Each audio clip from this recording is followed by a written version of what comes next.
খারাপ কাজ করা খুব সহজ বাংলাদেশে। আপনি একটা দেশে বাস করছেন, সেখানে খারাপ কাজ করা খুব কঠিন। বাংলাদেশে খারাপ কাজ করা খুব সহজ, এবং খারাপ কাজে আপনার সঙ্গী সাথী খুব দ্রুত পাবেন। ভালো কাজ এখানে খুব কঠিন। ভালো কাজকে যারা করে তাদেরকে কর্নার করা হয়। এবং যারা বিশেষ করে ঢাকায় বসবাস করে, বাংলাদেশের আনাচে কানাচে সাধারণ মানুষ আছে, যে ঢাকায় যে শিক্ষিত সমাজ বাস করে, তাদের অধিকাংশ মানুষই দেখা যায় কোনো না কোনো লোভ বা ক্ষমতার লোভ বা অর্থের লোভ, চাকরির লোভ, নিয়োগ বাণিজ্যের লোভ, মনোনয়ন বাণিজ্যের লোভ, এই যে মনোনয়ন বাণিজ্যে কোটি কোটি টাকা খরচ করা হচ্ছে, সেই খরচ কিভাবে হবে? এই সরকারের কাছে অনেক প্রত্যাশা ছিল। এই সরকার একটা অনৈতিক সরকার হিসেবে প্রমাণিত হতে যাচ্ছে, এবং তারা বৈষম্য নিজেরা তৈরি করেছে। তারা বাংলাদেশের নিবন্ধিত আর অনিবন্ধিত দলের মধ্যে পার্থক্য রাখেনি, এবং এই সরকার অনেককে প্রশ্রয় দিয়েছে, অনেককে সরকারের সাথে যোগাযোগ করার জন্য অনুমতি, পারমিশন বা যখন তখন সুযোগ দিয়েছে, আবার অনেককে দেয়নি।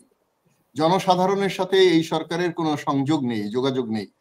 আপনি তো প্রথম থেকে বলেছিলেন যে এই সরকার যে যখন ঐক্যমত কমিশন গঠন হয় তখন আপনারা ছিলেন সেখানে, আপনারা কিছু প্রস্তাব দিয়েছেন, সেগুলো শুনেছে, তো সেই জায়গা থেকে আপনারা সরে আসছেন কেন? তখন তো বলেছেন যে এই সরকার ভালো কাজ করছে বা সবার। ঐক্যমত কমিশনেও বৈষম্য হয়েছে। ঐক্যমত কমিশনে সকল রাজনৈতিক দলের সুযোগ ছিল না, দেওয়া হয়নি। আবার ঐক্যমত কমিশনের গ্যাপে গ্যাপে আবার 3টি দলের সাথে আলাদা আলোচনাও করা হয়েছে, সেখানেও বৈষম্য তৈরি হয়েছে।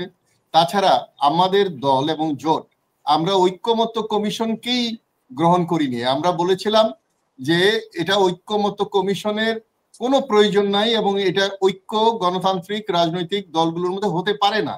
এখানে হওয়া উচিত ছিল আমাদের আবু সাইদ মুগ্ধদের সরকার, জনগণের সরকার। সুতরাং এই জুলাই আগস্টের যে আমাদের মিশন, ভিশন, বাসনা, সেইটা বাস্তবায়নের কমিশন করা উচিত ছিল। শিক্ষা কমিশন করা হয়নি, তারপরে আপনার নিরাপত্তা কমিশন করা হয়নি।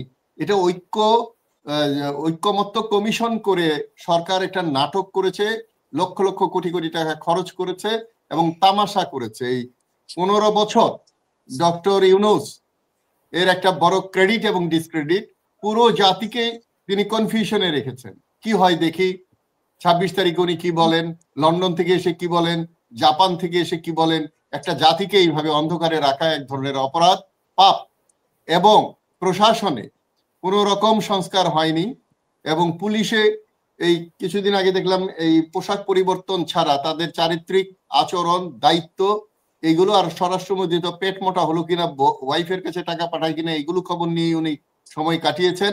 পুলিশকেও সঠিকভাবে, পুলিশের মধ্যে আমরা তো দেখলাম অনেক বদল করেছেন, কিন্তু এই বদল করে আসলে রদ বদল করে কি অর্জন করেছেন? শুনেন, 15 মাস, 1.25 বছর, এই বছরে পুরো পুলিশকে নতুন করে করা সম্ভব। এমনকি অ্যাডহক বেসিসে, শোনেন, দেশ যখন স্বাধীন হয়েছিল তখন সেনাবাহিনীতে মেজরের উপরে একজন কর্নেল ছিলেন, আর বাকি সব মেজর ছিলেন। তারপরেও সেনাবাহিনী তৈরি হয়েছে। সেনাবাহিনীতে এখনো যদি এই যে 14 জন বন্দী আছে, কয়েকজন পলাতক আছে, এখন সেনাবাহিনীর থেকে যদি উপরের থেকে ডজনকে ডজন অফিসার বাদ দিয়ে দেওয়া হয়, তারপরেও এই প্রশাসন চালানোর মতো দক্ষতা, ক্ষমতা এই মিড লেভেলের অফিসারদেরও আছে। সুতরাং পুলিশদের যে এবং সেক্রেটারিয়েটে যে সংস্কারটা হলো না, সেটা আমাদের নির্বাচনে এফেক্ট করবে। এবং নির্বাচন নিয়েও অনেক কথা, একদিনে 2টি নির্বাচন, তারপরে নির্বাচনের প্রস্তুতি, তারপরে 4টি প্রশ্নের 1টি উত্তর, এগুলো তো একটা টকশোতে বলে শেষ করা যাবে না। তো আজকের আলোচনায় হলো যে এই যে তত্ত্বাবধায়ক অন্তর্বর্তীকালীন সরকারের যে উপদেষ্টারা যে নির্বাচনে যেতে চাচ্ছে, আমি মনে করি এটা যদি উন্নত দেশ হতো, এটা যদি মানবিক দেশ হতো, তাহলে একজন উপদেষ্টা নির্বাচনে আসা উচিত ছিল না। আর যদি নির্বাচনে আসার বাসনাই থাকে তাদের, তাহলে তাদের উপদেষ্টা হওয়া উচিত ছিল না। আপনার মনে আছে কিনা জানি 2018 সালের নির্বাচনে ইলিয়াস আলীর স্ত্রী চাকরি ছেড়ে নির্বাচনে গিয়েছিলেন, কয়েকদিন তার বাকি ছিল 3 বছর হতে, ওখানে উনি নির্বাচন করতে পারেননি।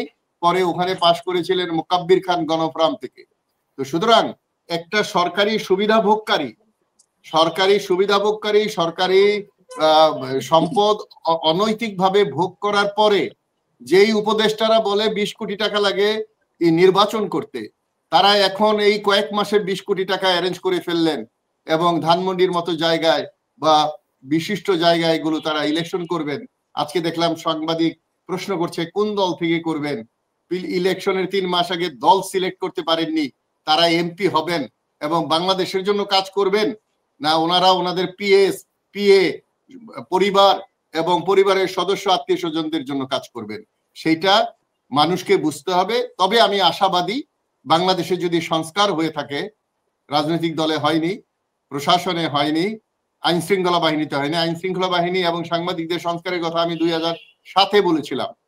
তো এখন শুধু সংস্কার আমরা যতটুকু দেখতে পাই সেটা জনগণের মধ্যে, ভোটারদের মধ্যে একটা সংস্কার হয়েছে। তারা দালাল চায় না, তারা চাঁদাবাদ চায় না, তারা খারাপ লোক চায় না, তারা বিদেশি কারো আধিপত্য চায় না এবং এটা মুক্ত স্বাধীন জীবনযাপন নতুন বাংলাদেশ তৈরি করার জন্য আমাদের একমাত্র উপায় হলো ভোটার বা জনগণ। এরাই পারে এই সকল কর্মকে দাঁত ভাঙা জবাব দিতে। যারা এখনো আওয়ামী লীগের আমলের মতো বা পূর্বের সময়ের মতো খুব আশা করছে জট করে হয়ে মন্ত্রী হয়ে এমপি হয়ে মন্ত্রী হয়ে দেশ শাসন করবেন, তাদের আমার মনে হয় সেই গুড়ে বালি। এবং আমার মনে হয় না, আমি বিশ্বাস করি যে এইবার জনগণ মানুষের চরিত্র দেখে, দলের ভূমিকা দেখে এবং দলের বক্তব্য শুনে এবং অতীতে যারা যা কাজ করেছে সেগুলো বিচার বিশ্লেষণ করে নির্বাচনে অংশ নেবে, যদি সঠিক নির্বাচন হয়।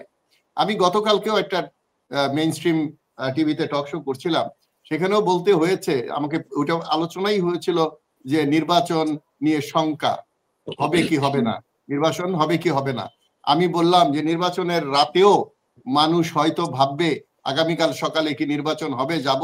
এই যে কনফিউশনে জাতিকে রেখেছে, এর জন্য ইতিহাসে একদিন এদের বিচার হবে, না হলে তাদেরকে নিয়ে বিশ্লেষণ করবে মানুষ, তাদেরকে ধিক্কার দিবে এবং তাদেরকে যে আশা ভরসা নিয়ে দায়িত্ব দিয়েছিল এই দায়িত্ব অবহেলার জন্য বিচারের সম্মুখীন হতে পারে। আমি জানি না কয়জন উপদেষ্টা ইলেকশন করলেই পাশ করে যাবে, আর পাশ করলেই যেই সরকার পাশ করবে, যেহেতু সংস্কার হয়নি, আমি একটা স্পষ্ট করে কথা বলি, যদি ধরে নেন জামাত ক্ষমতায় গেল, তাহলে বিএনপি এবং অন্য দল পরের দিন থেকে আন্দোলন করবে। আবার যে বিএনপি আর তার জোট যায় পরের দিন আন্দোলন করবে। আর জামাত এবং বিএনপির বাইরে যে জোট হয়েছে কালকে বা পরশু, এরা কখন কিভাবে নির্বাচন করবে, তারা রাজনীতি বোঝে কিনা, এগুলো মানুষের মনে সন্দেহ আছে। ধন্যবাদ।